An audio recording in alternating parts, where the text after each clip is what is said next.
ঘটনা হচ্ছে আমার 3 দিন হাগা এইরকম হাগা ধরতে শালা মানে টয়লেটে তো যাবো প্যান খুলতে খুলতে গু খালি সুলসুল করে পড়ে। গেলুম ডাক্তারের কাছে, ডাক্তার করছে গরম পানি খাওয়া নাকি আর হচ্ছে ওই স্যালাইন আর স্যালাইন খাওয়া দিনে 2 তা একদিন 2 খাওয়া হলো না, না পেরে 5টা একবারে খানি ওর স্যালাইন।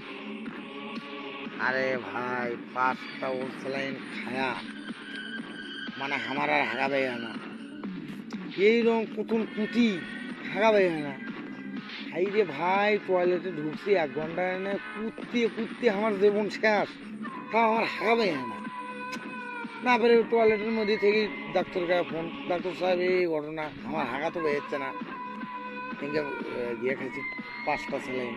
বলছে করছো কি, স্যালাইন মানুষ 5টা একবারে খায়, তোমাকে ওই গিয়ে করা লাগবে, তুমি ওই ওয়েট করো, তোমার দেখি কোনো ব্যবস্থা হয়নি। আরে ভাই কিসের ওয়েটার মানে চাপে আমার জীবন কিন্তু গদে গুবে যাচ্ছে না এইরকম অবস্থা। তারপরে কেটে খুব জোরে কুদতে এবার জীবন শেষ আমার।